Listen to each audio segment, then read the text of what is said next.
Pega comigo a primeira carta aos Tessalonicenses, capítulo 4, versículo 3 e seguintes. Primeira carta aos Tessalonicenses, capítulo 4, versículo 3 e seguintes. A vontade de Deus é que sejais santos e que vos afasteis da imoralidade sexual. Saiba cada um de vós viver seu matrimônio com santidade e com honra, sem se deixar levar pelas paixões, como fazem os pagãos que não conhecem a Deus. Então o que me chama a atenção, logo de início, é isto: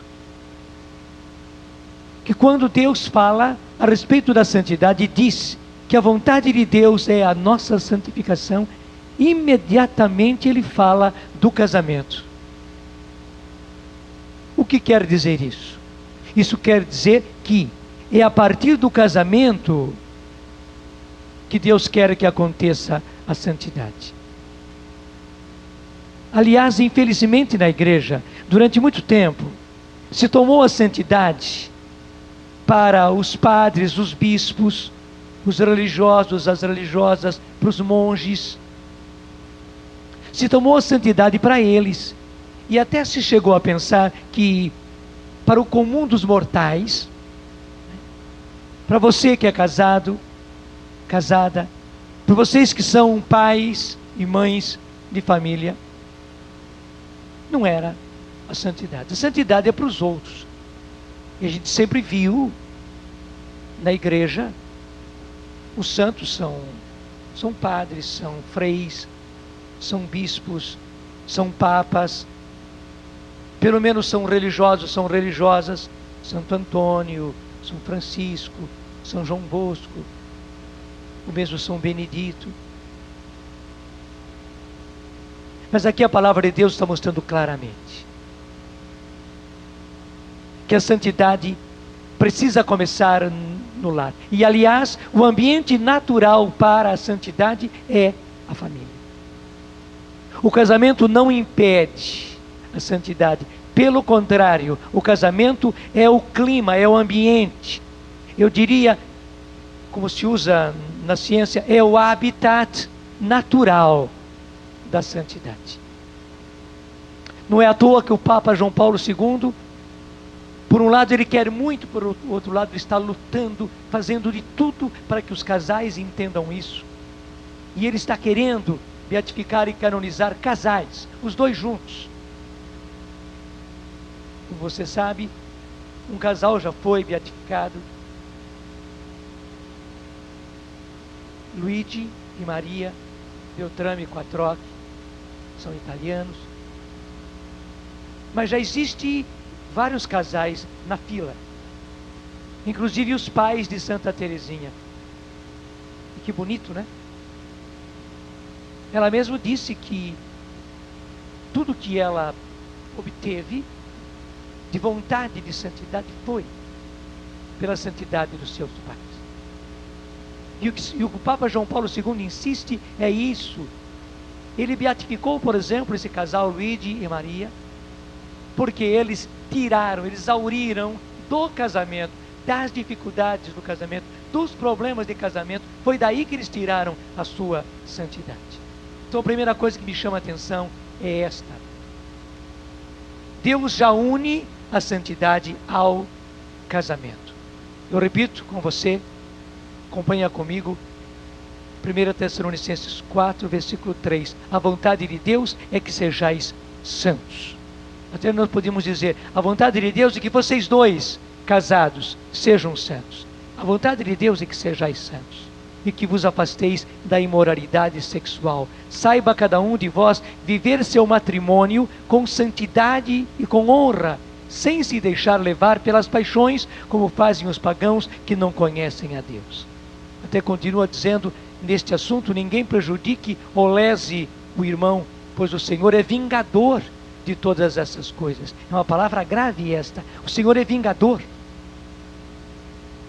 O Senhor não gosta, o Senhor aborrece, o Senhor tem rejeição.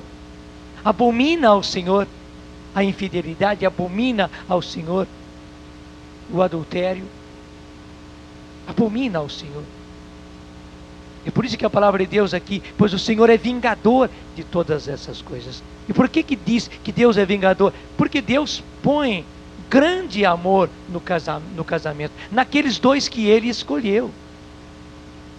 Outra não pode interferir, um outro homem não pode interferir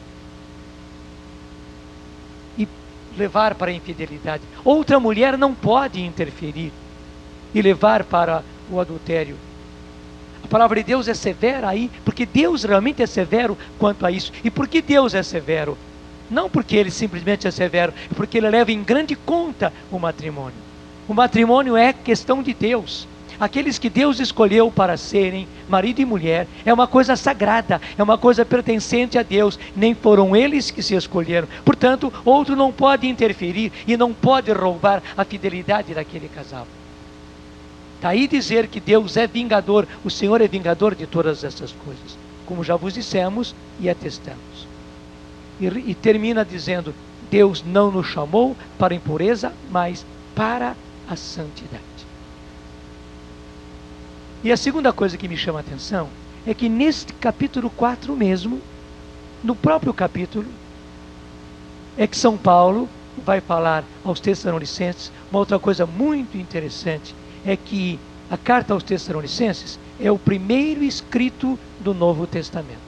Ele foi escrito inclusive antes dos Evangelhos. São Paulo esteve em Tessalônica, passou um tempo com eles.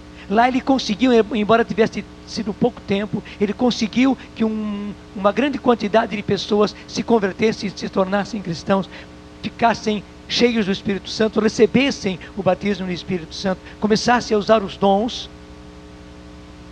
Mas depois Paulo ficou preocupado, como é que eles vão continuar? Ele teve que continuar as suas viagens missionárias. Foi daí que Paulo escreveu uma carta para eles. Essa é a primeira carta, inclusive que São Paulo escreveu. Não é na ordem que está aqui que São Paulo, porque a gente pensa, né, que foi na ordem da Bíblia, que a primeira carta que ele escreveu foi a carta aos Romanos. Ao contrário, a carta aos Romanos foi a última. A primeira foi a carta aos Tessalonicenses. E já nessa carta ele fala sobre isso. E então, neste mesmo capítulo, São Paulo vai falar a respeito da vinda do Senhor, que começa aí no versículo 13. Então, primeira carta aos Tessalonicenses 4:13. Acompanha comigo. Irmãos, não queremos deixar-vos na ignorância a respeito dos mortos, para que não fiqueis tristes como os outros que não têm esperança.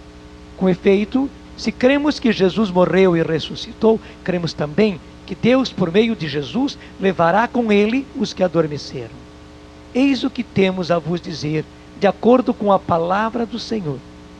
Nós, os vivos, que ficarmos aqui na terra até a vinda do Senhor, não passaremos à frente dos que tiverem morrido. Pois o Senhor mesmo, a voz do arcanjo e ao som da trombeta de Deus descerá do céu. E então acontecerá em primeiro lugar a ressurreição dos que morreram em Cristo. Veja bem, São Paulo está escrevendo assim, explicando nos mínimos detalhes. Então acontecerá em primeiro lugar a ressurreição dos que morreram em Cristo. Os que morreram em Cristo ressuscitarão primeiro. Depois nós, diz São Paulo, os vivos, que ainda estivermos aqui na terra, seremos arrebatados junto com eles, sobre as nuvens, ao encontro do Senhor nos ares. E assim estaremos sempre com o Senhor. A mim impressiona muito que no mesmo capítulo em que São Paulo diz para os casados, esta é a vontade de Deus, a vossa santificação. A vontade de Deus é que sejais santos. Saiba cada um de vós viver em matrimônio, viver o seu matrimônio com santidade e honra, sem se levar pelas paixões, como fazem os pagãos que não conhecem a Deus. Me chama muita atenção que logo em seguida Paulo vai falar a respeito da vinda do Senhor. Veja no mesmo capítulo. Quando você escreve uma carta para alguém e na mesma carta você diz duas coisas assim, quer dizer, tudo aquilo estava no seu coração, estava no seu pensamento, eram as duas coisas que você queria dizer unidas. Verdade ou não é? Você manda uma carta para sua mãe, para o seu pai, ou para o seu irmão que está longe, até para o seu marido que está trabalhando longe, que saiu para uma viagem. Se na mesma carta, se bem perto, você coloca duas coisas, quer dizer, aquilo está muito presente a você. São Paulo também. Ele une todas as coisas. E, gente, portanto, a santidade do seu casamento, o você ser homem de Deus dentro do seu casamento, o você ser mulher de Deus dentro do seu casamento, vocês serem suporte um para o outro. Eu dizia ontem que esse é o sentido de sujeitai-vos uns aos outros, sede submissos uns aos outros. Esse ser submisso, no grego é o verbo hipomoné, que é ser suporte para o outro. Claro, o suporte fica embaixo. O suporte está suportando, ele está segurando, ele está amparando. É nessa posição, justamente, como o garçom, né? E o garçom é maravilhoso, ele pega a bandeja aqui, né? E ele faz maravilhas com a bandeja cheia de copos e tudo. Graças a Deus também, eu tenho a graça de fazer com a Bíblia a mesma coisa. Ele não está coladinha, não. Eu não estou segurando, estou com a mão solta aqui, graças a Deus. A minha mão é suporte para a Bíblia. A minha mão é suporte para a Bíblia. Ela está embaixo. E porque ela está embaixo, a Bíblia pode ficar em cima. Você está me entendendo? Esse é o sentido de ser submissos. E você viu, nós explicávamos ontem, que ser submissos uns aos outros no Senhor. Não é apenas a mulher ser submissa, mas o homem também ser submisso. E eu explicava ontem, é estar sob a missão. É ser suporte para a missão do outro. Assim como a mulher precisa ser suporte para que o marido viva a sua missão de ser cabeça, de ser o chefe, de ser o sacerdote do seu lar.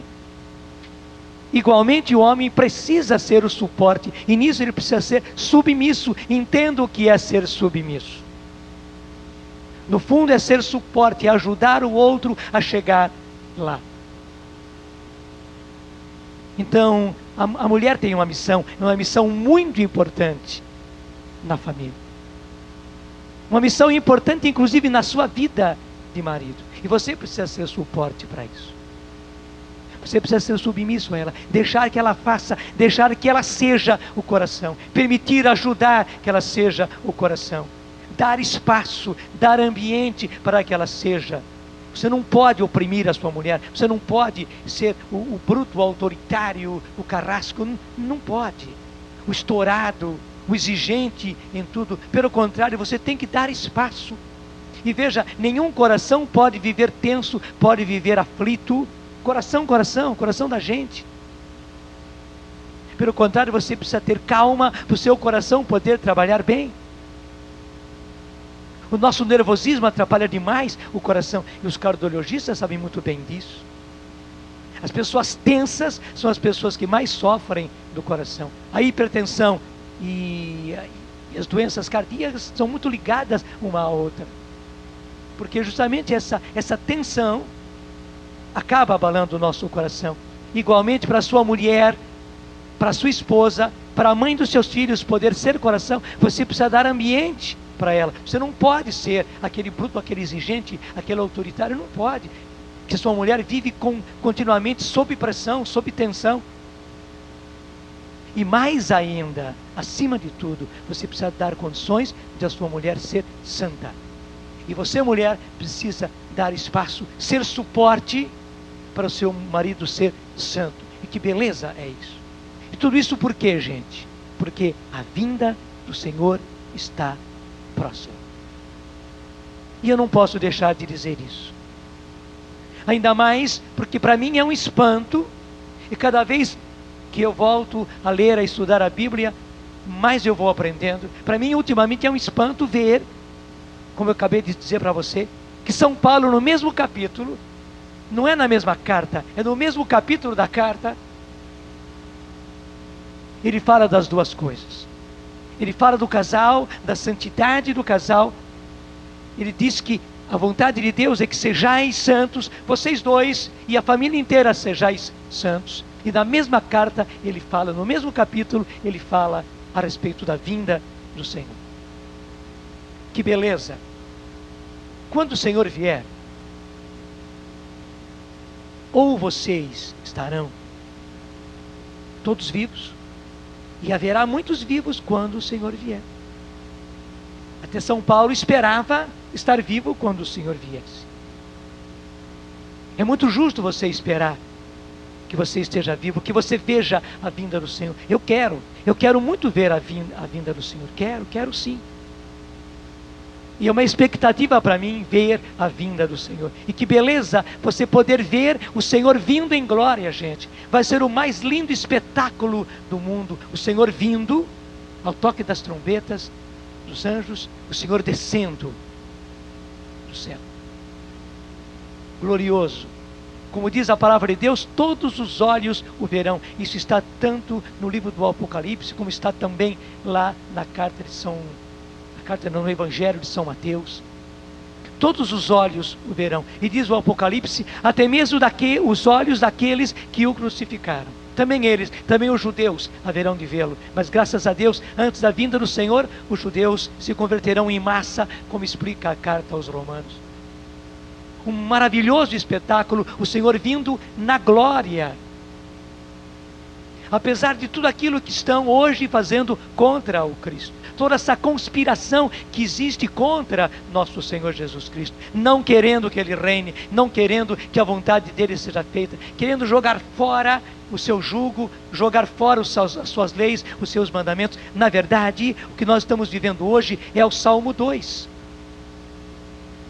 E eu preciso mostrar para você, pega comigo rapidinho, sem deixar a carta aos Tessalonicenses, a qual nós voltaremos, o Salmo número 2. A Luzia trabalhou com vocês durante a oração da manhã com o Salmo 127. Pegue agora o Salmo 2. É o comecinho dos Salmos. O Salmo 2 diz: por que as nações se revoltam e os povos conspiram em vão? Os reis da terra se insurgem e os poderosos fazem aliança contra o Senhor e contra o seu ungido. Gente, realmente é uma trama, é uma conspiração. As nações, como diz aqui o Salmo, se revoltam. Isso nós estamos vivendo. E os povos conspiram, é uma conspiração. Claro que o Senhor diz que essa conspiração é em vão, mas que existe essa conspiração, existe. Os reis da terra se insurgem e os poderosos, que muitas vezes não são reis, não são governantes, mas eles têm o dinheiro, eles têm as decisões, e porque têm o dinheiro, têm as decisões. Os poderosos se insurgem e eles se põem em aliança, eles fazem aliança contra o Senhor e contra o seu ungido. Na verdade, esta revolta é contra Deus. Essa conspiração é contra Deus e contra o seu ungido, portanto contra o seu filho, contra o seu Cristo, contra o seu escolhido, contra aquele que Ele enviou.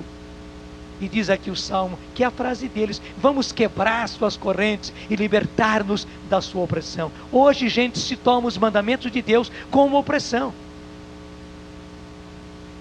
E eu preciso dizer a você isso, que hoje isso é uma coisa tramada.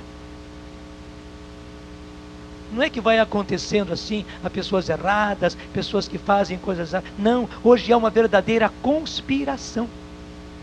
Tramada, pensada, planejada, projetada, estudada. E nós estamos vivendo isso. Na verdade, eles são os inocentes úteis preparando a vinda do anticristo. Mas na verdade são instrumentos dele, porque o anticristo quer suplantar ao Cristo. Ele quer reinar. Ele quer reinar sobre o mundo inteiro. Ele quer ter um governo universal único, onde uma pessoa só mandará em toda a terra. Ele quer também uma religião única. E aliás, isso tudo já está sendo conspirado. Durante o grande acampamento de férias que nós tivemos aqui, a cada dia eu falava a respeito disso. Deus me conduziu naquele acampamento a falar sobre isso, e praticamente todos os dias, uma ou duas vezes, eu falava isso a respeito. Foi realmente uma revelação. Desde o ano 2000, já estão tramando essa religião universal e única. Uma religião única, mas veja, onde não tem vez o cristianismo, onde não tem vez o judaísmo, eles são contra aquilo que eles chamam da civilização, da cultura judaico-cristã. Porque justamente os judeus e os cristãos são os que creem no Deus verdadeiro e no Cristo, no Messias que o Pai enviou. E eles condenam justamente a cultura judaico-cristã, principalmente os cristãos e principalmente os católicos, de oprimirem com esses mandamentos, com essa noção de pecado, com essa insistência a respeito do pecado, com o complexo de culpa que vão causando nas pessoas, porque tudo é proibido, tudo é pecado. Mas que na verdade não é isso não. Eles querem se insurgir, eles querem jogar fora o jugo dos mandamentos de Deus. Eles querem completa liberdade. Na verdade, são inocentes úteis preparando o reino do anticristo. Porque nessa nova religião universal e única, na qual o catolicismo, o cristianismo não tem vez, e vai ser uma mistura, né? Uma mistura de todas essas religiões antigas e atuais, muito de nova era, muito de esoterismo. A primeira coisa que vai ser proibido é fazer proselitismo. E o pior é o seguinte, é importante que você saiba disso. Já está tudo preparado também, baseado no Estatuto da Criança e do Adolescente. Porque você sabe que existe o Estatuto da Criança e do Adolescente. Baseado nisso, até falseando aquilo que foi o Estatuto da Criança e depois do Adolescente. Eles já estão dizendo, já está tudo ordido, tudo tramado, que os pais não terão direito na educação dos filhos, principalmente na educação religiosa dos filhos. Por que, dizem eles? Porque os pais estão mal acostumados com essa mentalidade já ultrapassada, essa mentalidade contaminada pelas ideias cristãs, por essas ideias de pecado, de leis, de mandamentos, de proibição da sexualidade, causadora de complexos de culpa. Então, os pais, dizem eles, não terão direito à educação, especialmente à educação religiosa dos seus filhos. Pelo contrário, dizem eles, os filhos, para poderem ser os protagonistas da nova era, você está entendendo bem do que se trata, da nova era, da nova civilização, da nova cultura, do mundo novo que está aí. Só que o mundo novo deles não é o nosso mundo novo de Deus, é o mundo novo da nova era. Então dizem eles, as crianças e os adolescentes serão os protagonistas, eles que vão construir esse mundo novo. Então eles não podem ser influenciados pela mentalidade velha, ultrapassada, tradicional dos pais. Principalmente, dizem eles, a família tradicional precisa cair, e você precisa saber disso. Há toda uma trama, uma conspiração para derrubar a família que eles chamam de tradicional, só que com um sentido errado, um sentido mau. Como se a família, que eles chamam de tradicional, fosse uma coisa ultrapassada. Até esse tradicional, eles põem esse adjetivo para mostrar que é uma coisa ultrapassada, que não tem mais sentido. Então, dizem eles, a família é o maior empecilho para a nova civilização, para a nova cultura, para o mundo novo, para a nova era. Então já estão dizendo, está tudo tramado, está tudo preparado, está tudo legislado em cima dos direitos da criança e do adolescente, que eles terão o direito a uma total liberdade de fazer o seu caminho. Imagine você se é possível, né? O que vai dar? Mas eles dizem, eles têm o total direito de fazer o seu caminho e de encaminhar a sua educação para serem os protagonistas do mundo novo, da nova era. E vai ser proibido a pais e a educadores influenciarem religiosamente nos próprios filhos. E os filhos poderão acusar os pais de estarem fazendo proselitismo. poderão acusar os seus pais, poderão acusar os seus educadores, os seus professores, que eles estão passando ideias ultrapassadas na sua educação. Já imaginou? Então, gente, na verdade, é todo um mundo aí conspirando, como diz a palavra de Deus. E impressionante como a palavra de Deus se realiza ao pé da letra. As nações se revoltam, os povos conspiram, os reis da terra se insurgem e os poderosos fazem aliança contra o Senhor e contra o seu ungido. Vamos quebrar as suas correntes e vamos libertar-nos da sua opressão. Como continua o Salmo dizendo, é claro que Deus se ri disso. Jesus Cristo é o Senhor porque Ele é o Senhor. Eles farão toda uma conspiração e nós vamos sofrer muito por causa disso. Como toda a palavra de Deus mostra, como toda a Bíblia expressa, o anticristo haverá de reinar. E saiba disso, até as crises que o mundo está vivendo, até a crise econômica, financeira que o mundo está vivendo, essa é uma preparação muito próxima, até a moeda única na Europa, e logo logo nós teremos também uma outra moeda única para cá, e logo logo uma moeda única na terra inteira. Mas você sabe que começou nesse ano, no começo do ano, no dia 1º de janeiro, começou a moeda única, o euro, na Europa. Eu tive que ir no mês de maio a Portugal e a Roma para a reunião e passei pelas nossas casas. Eu fiquei espantado, porque não existe mais a moeda nem italiana, nem portuguesa, e nenhuma outra moeda. Sumiram, desapareceram, virou coisa de museu. Então vai comigo para lá. Volta a carta aos Tessalonicenses. E chegando à carta aos Tessalonicenses, vai agora a segunda, e não mais a primeira. Onde diz que quando ele ousar se fazer Deus e querer ser adorado como Deus, então o Senhor haverá de intervir.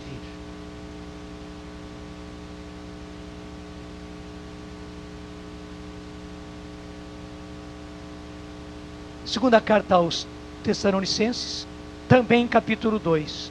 Segunda Tessalonicenses 2. São Paulo volta a dizer, quanto à vinda de nosso Senhor Jesus Cristo e a nossa reunião junto dele, é o que ele falava, né? Quando o Senhor vier, os que morrerem vão ressuscitar, e os que estiverem mortos e os que estiverem vivos vão ser transformados, e todos seremos arrebatados ao encontro do Senhor. É disso que ele fala. Quanto à vinda de nosso Senhor Jesus Cristo e a nossa reunião com ele, nós vos pedimos, irmãos, que não vos deixeis abalar assim tão depressa em vossas convicções, nem vos alarmeis com uma pretensa revelação do Espírito, ou alguma instrução ou carta atribuída a nós, e que desse a entender que o dia do Senhor está chegando. Que ninguém vos iluda de nenhum modo. É preciso, preste atenção agora, que primeiro venha a apostasia, e que se revele o iníquo, destinado à perdição, o adversário. Isso tudo, essas palavras são sinônimos do anticristo. Eu vou repetir, é preciso primeiro, portanto a palavra de Deus diz, é preciso. E é preciso primeiro, antes da vinda do Senhor. Ele já sabia de tudo, por isso já deixou escrito para nós não ficarmos perplexos quando acontecesse, para nós não ficarmos apavorados quando acontecesse. Ele disse que isto precisa acontecer primeiro, vai acontecer primeiro. O Senhor sabe de tudo, Ele está no controle de tudo. Não pense que vai pegar a Deus de surpresa, não, já estava na Escritura. Deus já tinha predito isso. Então, Ele está no controle de tudo, você não precisa ficar apavorado. Então é preciso que primeiro venha a apostasia. O que quer dizer apostasia? Apostasia não são os incrédulos que não acreditam em Deus, não são os maus, não. Apostasia são os bons que apostatam. Assim como diz um padre apóstata, né? Um padre que deixa escandalosamente o ministério. Apostasia é deixar a fé, é deixar a moral, é deixar a doutrina. Isso que é apostasia. Aqui a palavra de Deus está dizendo, é preciso que primeiro venha a apostasia, gente. Isso é muito triste, porque muitos dos que são cristãos, dos que são católicos, infelizmente poderão apostatar. Portanto, negar a Cristo, negar a doutrina e bandear-se por um outro lado. E continua, é preciso primeiro que se revele o iníquo, que é o anticristo, destinado à perdição. Deus já está dizendo, ele vai ser destruído. Ele é um perdedor, em outras palavras. Embora ele apareça como grande, na verdade ele é o perdedor. E a própria palavra de Deus já está dizendo, ele já é destinado à perdição. Ele é destinado a perder, ele vai perder. Ele é o perdedor, diz a palavra de Deus. O adversário, aquele que se levanta contra tudo que se chama Deus, ou se adora a ponto de se assentar no santuário de Deus, proclamando-se Deus. Até isso vai acontecer. E a palavra de Deus está nos anunciando isso. Isso não está longe, gente. Está tudo já conspirado. O que vem à frente vai explicar por que não aconteceu ainda.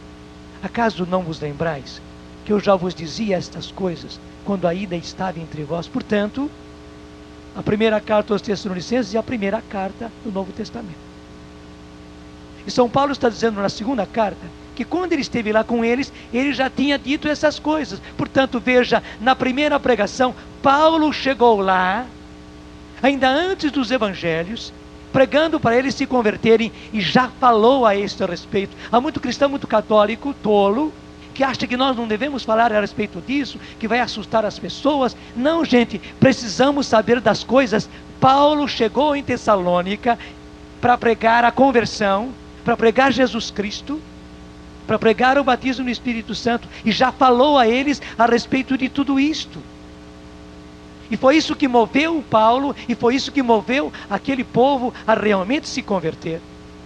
Por que hoje nos falta ardor? Por que hoje o nosso cristianismo, infelizmente, é medíocre? E não tem outra palavra. É doloroso dizer isso, mas por que o nosso catolicismo é medíocre? Justamente porque perdemos essa perspectiva da vinda do Senhor. E por que as pessoas levam tudo com mediocridade? São cristãos medíocres, que levam tudo com a barriga, que levam tudo no mais ou menos, que são católicos de nome, infelizmente, de rótulo. Por que acontece isso? Porque nós perdemos a perspectiva da vinda do Senhor. O que Paulo não fez, veja, ele foi para Tessalônica para começar toda a pregação. Nunca ninguém tinha pregado lá, e já na primeira pregação, anunciando Jesus, anunciando o Evangelho, anunciando a conversão, Paulo lhes falou também da vinda do Senhor.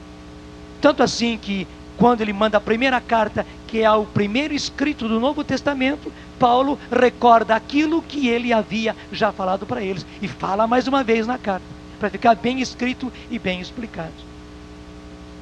Está vendo a importância disso? Mas eu retomo aqui, versículo 5. Acaso não vos lembrais que eu já vos dizia essas coisas quando ainda estava entre vós? E sabeis o que atualmente retém o adversário, retém o anticristo. Gente, há uma coisa retendo o anticristo. E é importante que você saiba disso. De maneira que ele se revele somente na hora devida. Também quanto a isso, Deus está no controle. Não fique desesperado. Veja bem, eu vou repetir. E sabeis o que atualmente retém o adversário. Os tessalonicenses sabiam. Paulo disse a eles. Só que como ele não escreveu aqui na carta, nós não sabemos. Nós apenas desconfiamos. O que é isso que retém a ação do anticristo? É a ação do Espírito Santo. Em outras palavras, aquilo que eu disse a você ontem na homilia da missa. Esse derramamento do Espírito Santo, gente, é isso que está retendo. E se os cristãos tivessem acolhido mais, nós estaríamos retendo muito mais. É isso que está retendo, é a ação do Espírito Santo. E só a ação do Espírito é que pode reter, segurar a ação do anticristo. E sabeis o que atualmente retém o adversário, de maneira que ele só se revele, que ele se revele somente na hora devida. pois o mistério da iniquidade já está em ação.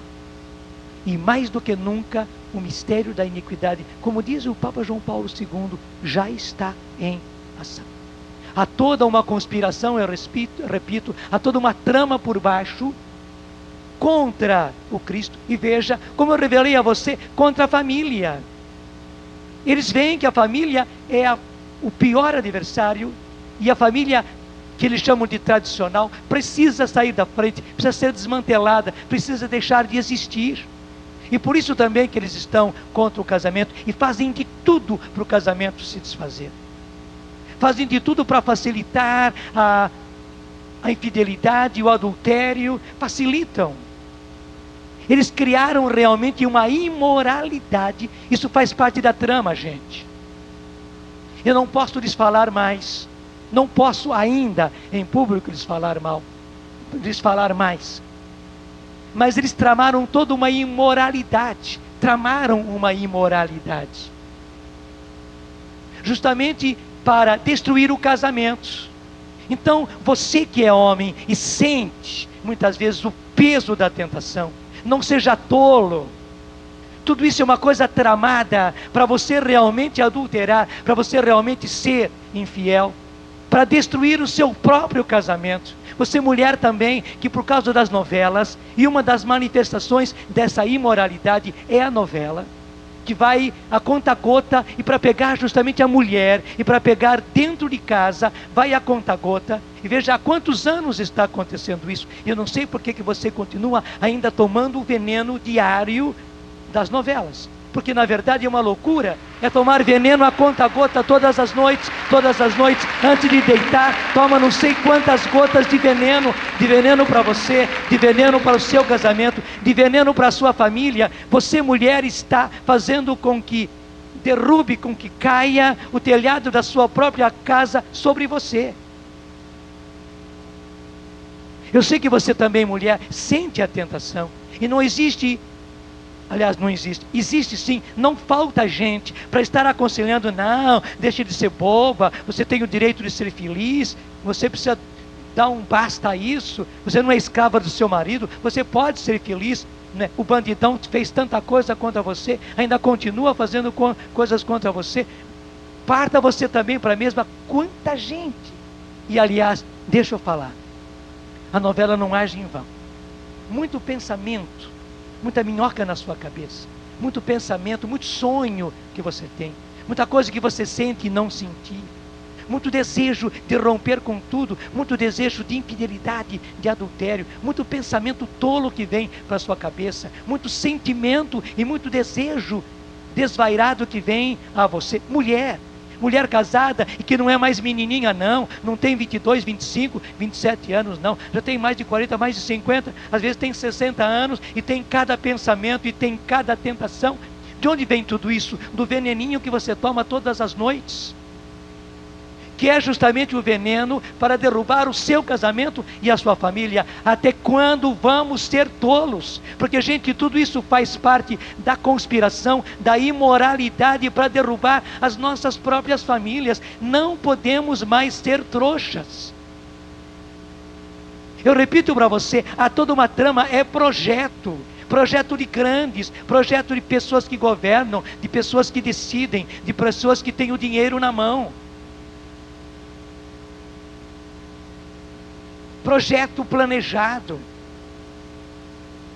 e projeto cheio de imoralidade para destruir o casamento. E depois, o aborto e o casamento de homossexuais, é tudo consequência. Tudo consequência.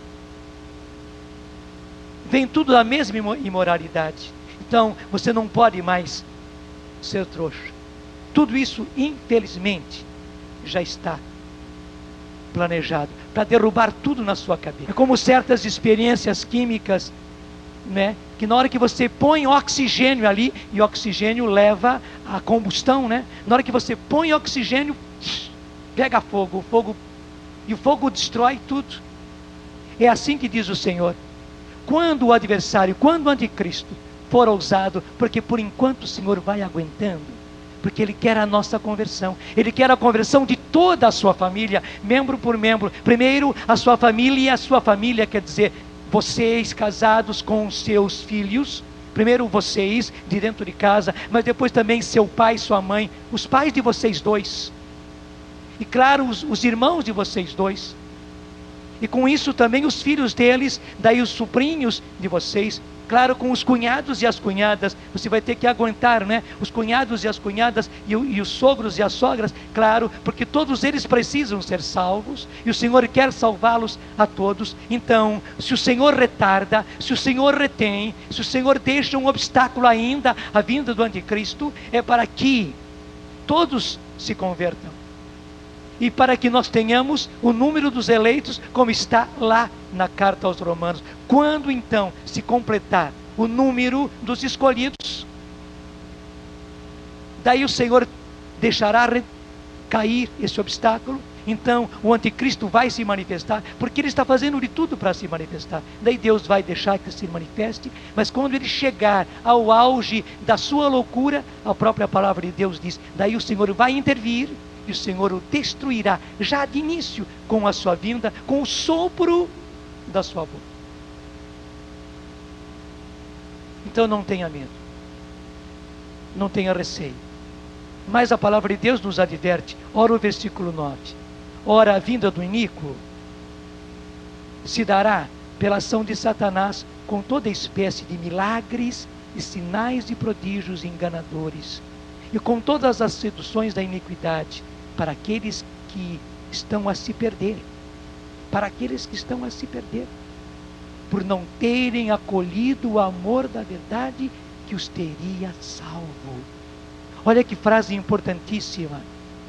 Para aqueles que estão a se perder, por não terem acolhido o amor da verdade que os teria salvo. Gente, a hora de abraçar a verdade de Jesus Cristo, a doutrina da igreja, a doutrina de João Paulo II, que tem sido realmente o arauto da verdade, como esse papo está lutando, é porque ele sabe das coisas, gente, ele sabe direitinho da trama, ele conhece tudo.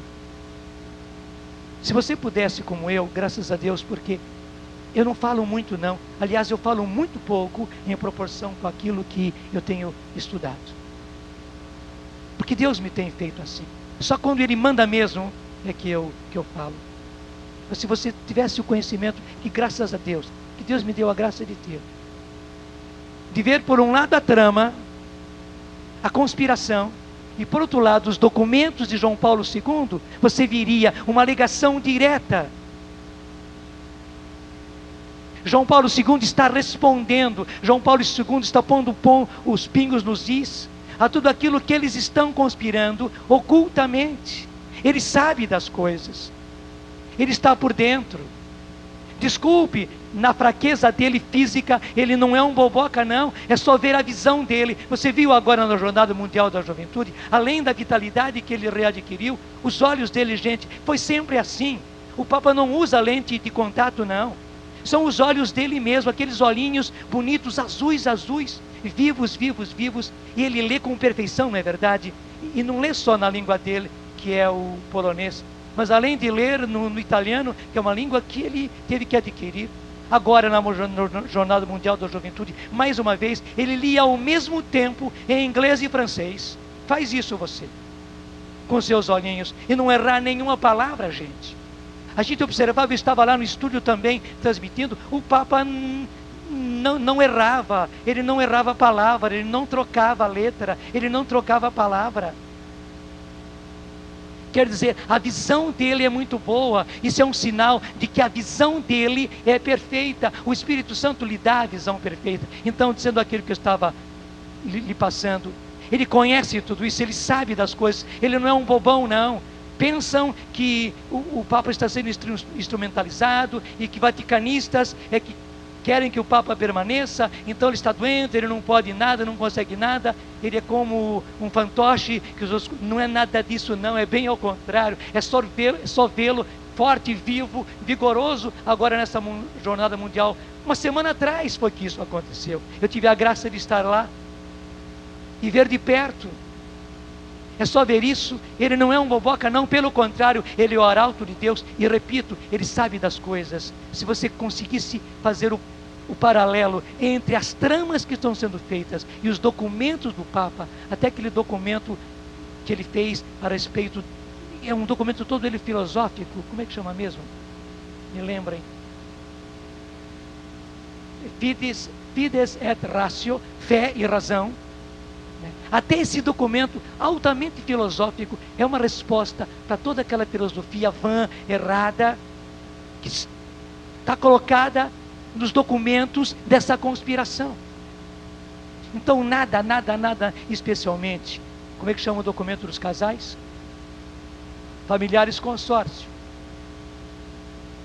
Até o documento dos casais, gente, é toda uma resposta a toda essa trama contra o casamento. Então, não diga como alguns bobos dizem que o Papa é ultrapassado, que o Papa é um moralista, que o Papa é um fanático, que o Papa está com coisas ultrapassadas, ele está segurando. Não, o Papa sabe das coisas. Ele inclusive está cuidando do seu casamento e do casamento daqueles que querem ser santos, daqueles que querem estar com Cristo e daqueles que não querem sujeitar-se ao anticristo. Ele sabe das coisas. E quando ele põe as coisas claras nesse documento, quando até mesmo com o pai, ele faz exigências, claro, ele diz que o casamento também tem sacrifícios, e a maneira de ter filhos traz sacrifícios, a maneira de ter ou não ter filhos traz sacrifícios.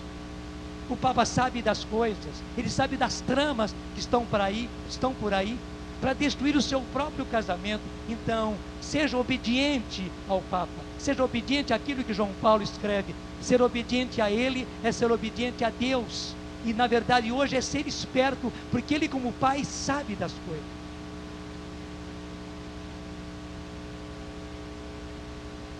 Você assistiu aquele filme, sempre tem que pegar uma colinha, como é que chama aquele filme? Nós gostamos muito. Como é que é? A Vida é Bela. A Vida é Bela. Eu sei das coisas, mas não sei os nomes. A Vida é Bela.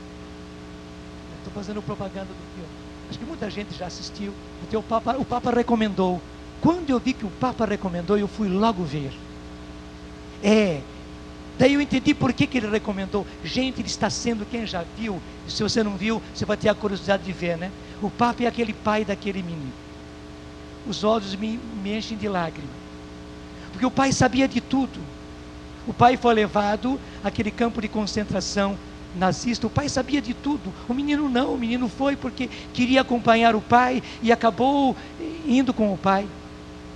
E tudo aquilo que vai acontecendo, o pai faz com ele como se fosse uma brincadeira, uma grande brincadeira. Mas o pai vai passando para ele as coisas certas, como é que ele tem que proceder. E que bonito, o filho vai obedecendo o pai. O pai não diz para o filho tudo aquilo como a coisa é, porque senão o filho vai se assustar. O filho não vai conseguir. Porque o pai pode saber de tudo, o pai pode aguentar tudo, o filho não. Então, ele leva a coisa como se fosse uma brincadeira, como se o filho estivesse num concurso, né, numa competição, e aquele que vencer no final. Só que aquele menininho se torna um herói, um verdadeiro herói, faz tudo aquilo que o pai vai mandando fazer, porque ele está numa competição, porque para ele, aquele que ganhar na competição, no fim, vai sair no tanque de guerra. E o filho é tão lindo, tão caprichoso, que no fim, depois, o menino sai num tanque de guerra, e o pai já está morto. Gente, eu me senti um menininho.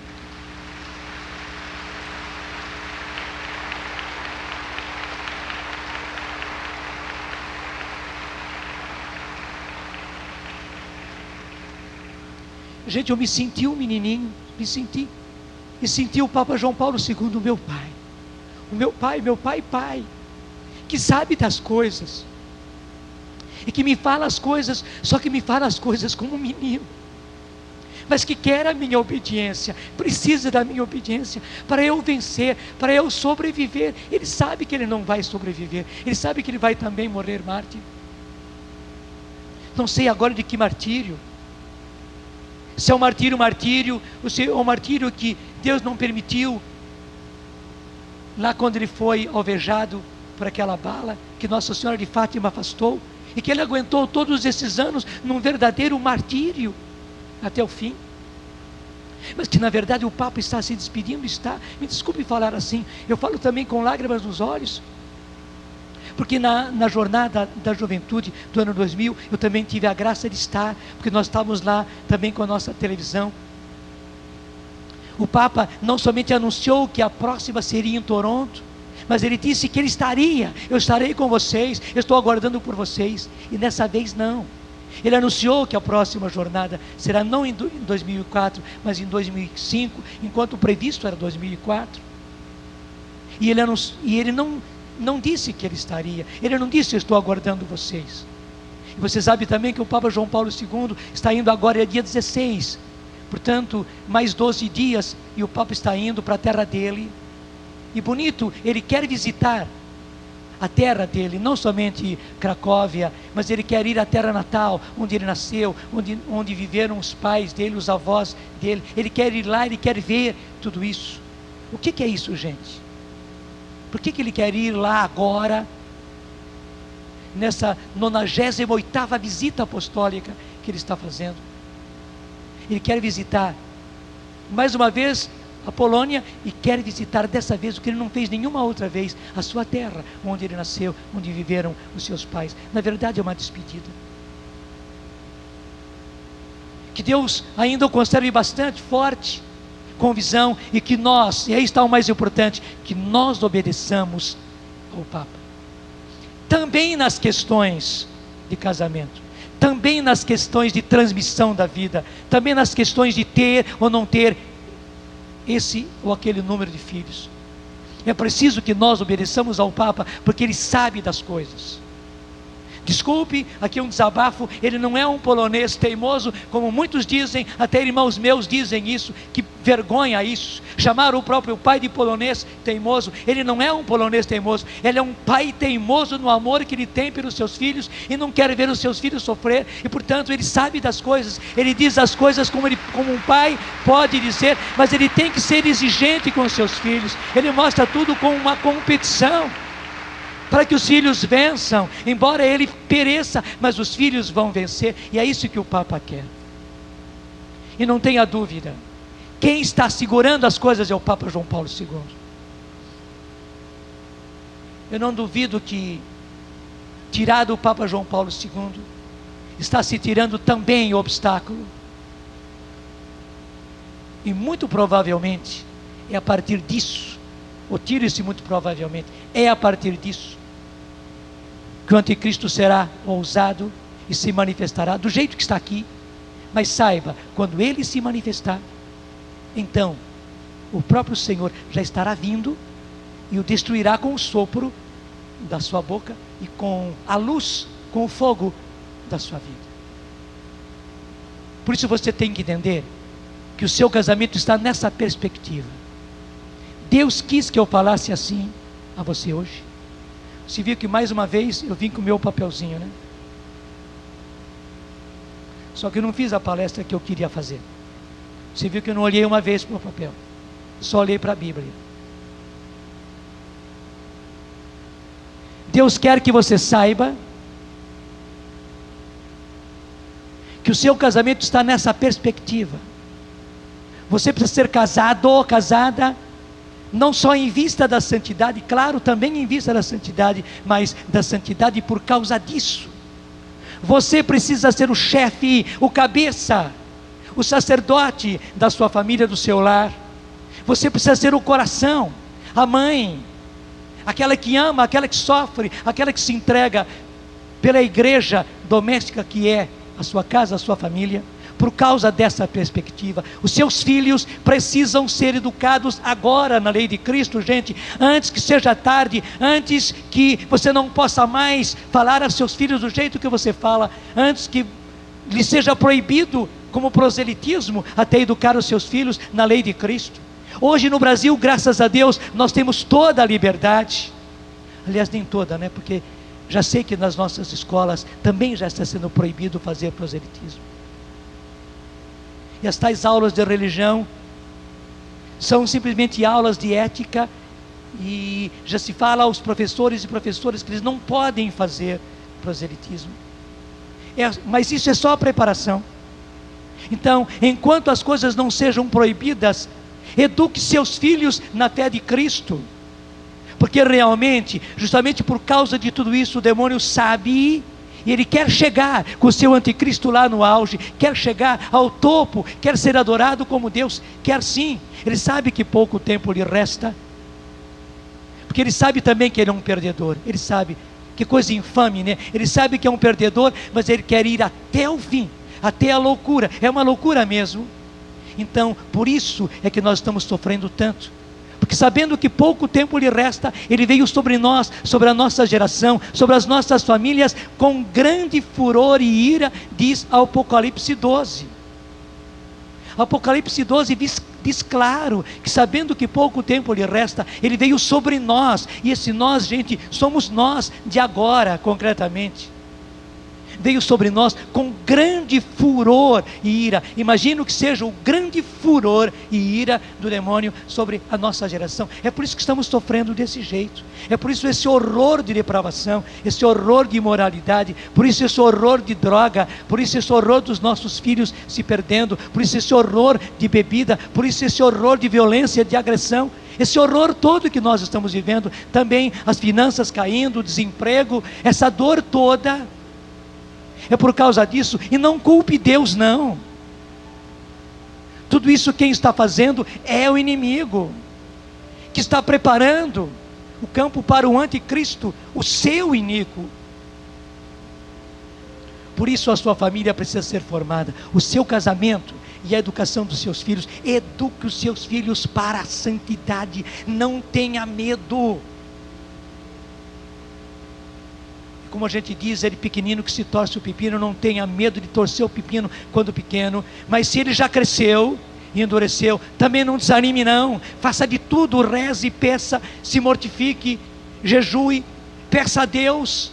Porque se você pedir, se você pedir, se você pedir, se você pedir, gente, nós estamos no tempo da misericórdia. Veja, esse tempo terrível que nós estamos é também o tempo da misericórdia. Nunca Deus derramou tanto a sua misericórdia. Era o texto que nós exploramos ontem. Agora é o tempo favorável, agora é o dia da salvação. Chegou esse dia, gente. É o tempo da misericórdia, é o dia da misericórdia, que é o dia da salvação. Saiba que seu marido, mesmo estando atualmente na infidelidade e no adultério, ele tem solução, porque Deus tem solução. Sim, mulher, garanta a salvação do seu marido pela sua santidade. Se ele é um adúltero, seja santa. Você vai garantir a salvação dele pela sua santidade. Se o seu filho é um crápula, se o seu filho é um drogado, se o seu filho é um viciado, se o seu filho ou sua filha está perdendo-se na imoralidade, seja santo você que é pai, seja santa você que é mãe. Garanta a salvação do seu filho com a sua santidade. Se seu pai, se até mesmo a sua mãe não quer saber de nada, eles não querem saber de religião, não querem saber de Deus, se estão numa vida errada, seja você santo, meu filho, seja você santa, minha filha, que você garanta com a sua santidade a salvação do seu pai, a salvação da sua mãe. Se isso, pode aplaudir agora para valer, porque é isso que o Senhor quer. A vontade de Deus é a vossa santificação, é que sejais santos. Vai ficando em pé, vai ficando em pé. A vontade de Deus é que sejais santos. Você marido, você mulher, essa é a vontade de Deus, que sejais santos. E sendo santos, que toda a sua família inteirinha seja santa. Garanta a salvação de todos os seus pela sua santidade, mesmo que você não veja agora a recuperação de algum deles. Saiba que pelo menos na última hora o Senhor o salvará pela sua misericórdia, por causa da sua santidade. Muito obrigado, Senhor. Muito obrigado, Senhor. E derrama sobre todos nós agora o Teu Espírito Santo. E derrama, Senhor, em porção dobrada, porque é muito sério tudo isso que nós vimos nessa manhã, Senhor. É muito sério, é muito responsabilizante, Senhor, só pelo Teu Espírito Santo. Então, dá-nos o Teu Espírito Santo, Senhor, para não ficarmos assustados. Pelo contrário, para sermos ardorosos, Senhor, para termos mais coragem, mais ânimo, para termos mais impulso, Senhor, mais busca de santidade. Sim, Senhor, é isso que Tu queres. E se nós estamos relaxados, Senhor, que esse susto realmente nos ponha no lugar e nos leve, Senhor, à busca da santidade, porque agora só a santidade. E para isso, Senhor, dá-nos o Teu Espírito Santo. Derrama sobre nós, Senhor, derrama sobre nós como casal, pede isso, derrama sobre nós como casal, Senhor, derrama sobre nós como família o Espírito Santo. Nós precisamos ser cheios do Espírito Santo, eu e ela, Senhor, ela e eu, Senhor, precisamos ser cheios do Espírito Santo. Dá-nos o Espírito Santo e faz-nos santos, Senhor, para garantirmos a salvação de todos os nossos, Senhor, pela nossa santidade, pelo derramamento do Teu Espírito. Muito obrigado, Senhor, muito obrigado, Senhor.